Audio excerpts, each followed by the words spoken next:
السلام علیکم ناظرین، امید ہے آپ لوگ خیریت سے ہوں گے۔ قیامت کے دن اللہ تعالیٰ کے عذاب سے انسان کیسے نجات پا سکتے ہیں؟ ہر انسان چاہتا ہے کہ میں اللہ کے عذاب سے نجات پا جاؤں، لیکن اس کے لیے ممکن کیسے ہے؟ ایک واقعہ ذکر کرتا ہوں۔ حافظ نظم غیاثی رحمہ اللہ نے یہ واقعہ ذکر فرمایا کہ امام ابو حنیفہ رحمۃ اللہ علیہ نے فرمایا، میں نے خواب میں 99 مرتبہ اللہ تعالیٰ کی زیارت کی، پھر یہ خیال دل میں آیا کہ اگر پھر اللہ تعالیٰ کی زیارت نصیب ہوئی تو میں یہ پوچھوں گا کہ قیامت کے دن بندے آپ کے عذاب سے کس عمل کے ذریعے نجات پا سکتے ہیں؟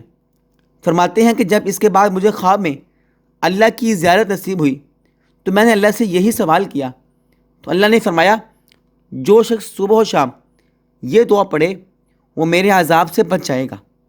وہ دعا کون سی ہے اور وہ عمل کون سا ہے؟ آپ بھی سن لیجئے اور اس کو پڑھنے کا معمول بنا لیجئے۔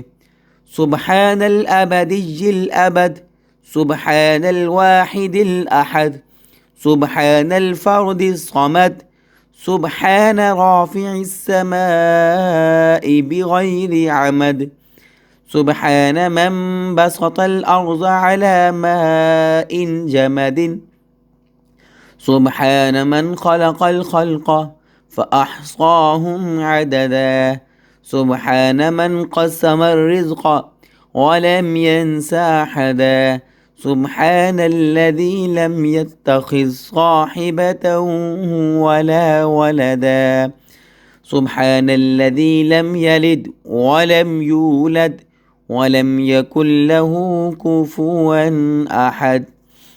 ترجمہ: پاک ہے وہ ذات جو ہمیشہ ہمیشہ سے ہے، پاک ہے وہ ذات جو اکیلی ہے، پاک ہے وہ ذات جو تنہا اور بے نیاز ہے، پاک ہے وہ ذات جس نے آسمان بغیر ستون کے اونچا اٹھایا ہوا ہے، پاک ہے وہ ذات جس نے زمین کو رکے ہوئے پانی پر پھیلا دیا، پاک ہے وہ ذات جس نے بے شمار مخلوق پیدا فرمائی اور اس کی تعداد بھی گن رکھی ہے، پاک ہے وہ ذات جس نے رزق اس طرح تقسیم کیا کہ کسی کو بھولنے نہیں پائی، پاک ہے وہ ذات جس نے نہ کوئی بیوی نہ کوئی بیٹا ہے، پاک ہے وہ ذات کہ نہ وہ کسی کا باپ ہے نہ کسی کا بیٹا، اور اس کا ہمسر اور ثانی کوئی نہیں۔ ناظرین، دعا بہت آسان ہے۔ سبحان الابدی الابد، سبحان الواحد الاحد، سبحان الفرد الصمد، سبحان رافع السماء بغیر عمد، سبحان من بسط الارض على ماء جمد، سبحان من خلق الخلق فأحصاهم عددا، سبحان من قسم الرزق ولم ينس أبدا، سبحان الذي لم يتخذ صاحبة ولا ولدا، سبحان الذي لم يلد ولم يولد ولم يكن له كفوا أحد۔ اس کو زندگی کا معمول بنا لیجئے۔ ناظرین، ملتے ہیں ایک اور ویڈیو کے ساتھ، تب تک کے لیے اللہ حافظ۔